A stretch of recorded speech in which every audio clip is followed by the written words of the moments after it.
নমস্কার প্রিয় দর্শক, আজকে ধর্মকথা অফিসিয়ালের এই ভিডিওতে আমরা জেনে নেব পুরাণের এক অন্যতম বিখ্যাত চরিত্র পরশুরাম কেন তার মাকে হত্যা করেছিলেন।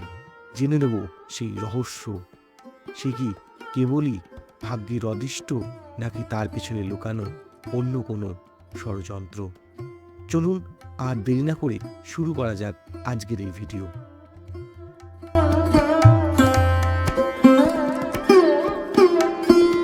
ক্ষত্রিয়দের আগ্রাসন থেকে ব্রাহ্মণদের রক্ষা করতে মহর্ষি যমদগ্নি ও রেণুকার কোল আলো করে পরশুরাম রূপে জন্মগ্রহণ করেন ভগবান বিষ্ণু।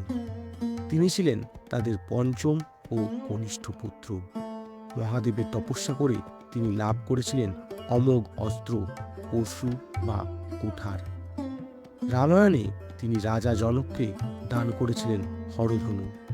জনকরাজ শর্ত রেখেছিলেন যে এই ধনুকে যা পড়াতে পারবে তার সঙ্গেই তিনি কন্যা সীতার বিবাহ দেবেন। এই পরীক্ষায় উত্তীর্ণ হয়ে শ্রী রামচন্দ্র সীতাকে পত্নী রূপে লাভ করেছিলেন। অপরদিকে মহাভারতে পরশুরাম ছিলেন কর্ণের অস্ত্রগুরু।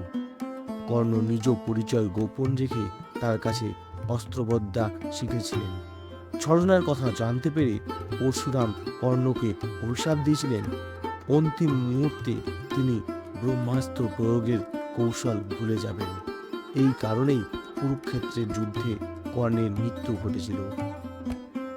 একদিন মহর্ষি যমদগ্নি তার আশ্রমে যজ্ঞের আয়োজন করেছিলেন এবং তার স্ত্রী রেণুকা গিয়েছিলেন নদীতে স্নান করতে। সেখানে চিত্ররথ নামে এক গন্ধর্বরাজ তার স্ত্রীদের সঙ্গে নিয়ে জলকেলি করছিলেন। গন্ধর্বরাজের মনোহর রূপ দেখে রেণুকা তার প্রতি আকৃষ্ট হন।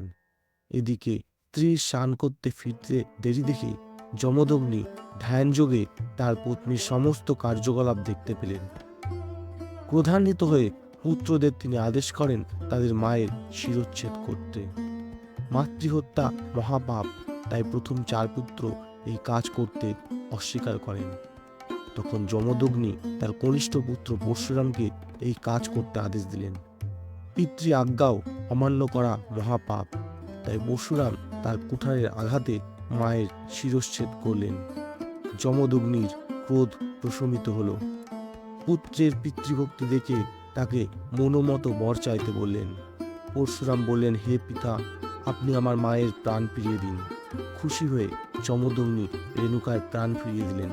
কিন্তু দেখা গেল পরশুরামের হাতের কুঠার হাতেই লেগে আছে, কোনোভাবেই তাকে বিচ্ছিন্ন করা যাচ্ছে না।